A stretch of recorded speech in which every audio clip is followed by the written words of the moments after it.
আজকে একটু আগে আমাদের রেলওয়ে উপদেষ্টা বললেন যে আজকে একটা ঐতিহাসিক দিন, এবং আমাদের সাথে সনাতন ধর্মী ভাই বোনরাও বললেন এবং আমাদের সাথে মুসলিম ভাই বোনরাও বললেন যে এটা ঐতিহাসিক দিন। আজকে রেলওয়ে কর্তৃপক্ষ আমাদের সনাতন ধর্মী ভাই বোনদের জন্য একটা পার্মানেন্ট একটা প্লেস দিয়েছেন খিলক্ষেতে, একটা শ্রী শ্রী দুর্গা মন্দির স্থাপনের জন্য, এবং সাথে সাথে মুসলিম ভাই বোনদের জন্য আরও দুটো মসজিদের পার্মানেন্ট প্লেস দেওয়া হয়েছে। গত বছর জানেন একটা অনাকাঙ্ক্ষিত একটা ঘটনা ঘটেছে, যে একটা অস্থায়ী মণ্ডপ ছিল, সেটাকে ওইটা সহ আশেপাশে অনেকগুলো স্থাপনা যখন ইভিকশনের সময় আমাদের রেলওয়ে অ্যাডভাইজার ফজল কবির খান বলেছিলেন যে এটাকে যাতে মর্যাদাপূর্ণভাবে এটাকে ইভিকশন করা হয়, কিন্তু পরবর্তীতে যখন কিছু ছবি আমরা দেখি, যে দেখা যায় যে যারা এই কাজটা করেছেন সেখানে আসলে মর্যাদার জায়গাটা মর্যাদাপূর্ণভাবে কাজটি করেননি। তো সেই জন্য আমাদের রেলওয়ে অ্যাডভাইজার পরবর্তীতে হিন্দু ধর্মীয় নেতৃবৃন্দর সাথে তারা ওনার সাথে দেখা করতে আসলেন, উনি তাদের কাছে দুঃখ প্রকাশ করেন, উনি আজকের মিটিংয়ে সেটা জানিয়েছেন। তো আজকে তাদের সবাইকে রেলওয়ের আইনে কোথাও লেখা নাই যে আপনি ধর্মীয় কোনো প্রতিষ্ঠানের জন্য কোনো জমি বরাদ্দ দেওয়া যাবে। তো এই আইনকে সামনে রেখেই এটা কিছু চেঞ্জ করে এখন হিন্দু ধর্মীয় ভাই বোনদের যারা খিলক্ষেতে আছেন তাদের জন্য একটা পার্মানেন্ট একটা মন্দিরের জন্য আজকে জমি দেওয়া হয়েছে। জমি হিন্দু ধর্মীয় যারা নেতৃবৃন্দ আছেন তারাও এই বিষয়ে বলবেন, আর যারা মুসলমান ভাইবৃন্দ ছিলেন তাদেরকেও পার্মানেন্ট দুইটা মসজিদে জায়গা দেওয়া হচ্ছে।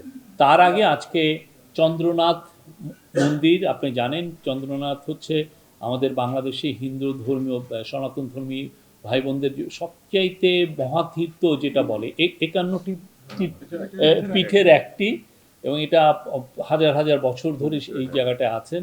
ওইখানে 400 মন্দির আছেন যারা চন্দ্রনাথ শ্রাইন কর্তৃপক্ষ আসলেন। ওইখানে অপূর্ব কুমার ভট্টাচার্যের নেতৃত্বে ওদের একটা কমিটি এসেছিলেন, তারা অনেক কিছু বলেছেন, এই কি কি সমস্যা ইদানিং ফেস করছেন সেগুলো বলেছেন।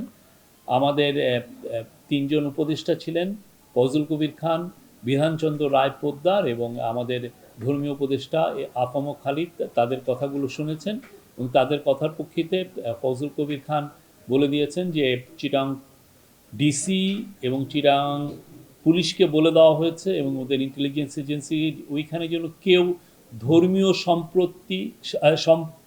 সম্প্রীতি কেউ যদি বিনষ্ট করার চেষ্টা করে বরদাস্ত করা হবে না।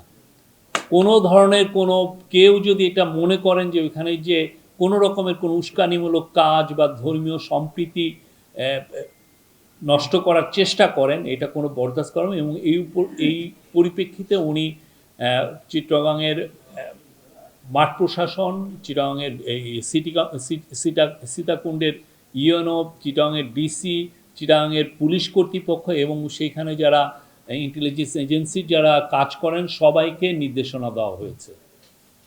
একই সাথে চন্দ্রনাথ মন্দিরে কর্তৃপক্ষ কিছু দাবি পেশ করেছেন, সে দাবির প্রেক্ষিতে ওইখানে আপনি জানেন যে ওইখানে প্রায় 1200 ফুট উঁচুতে হচ্ছে মন্দির।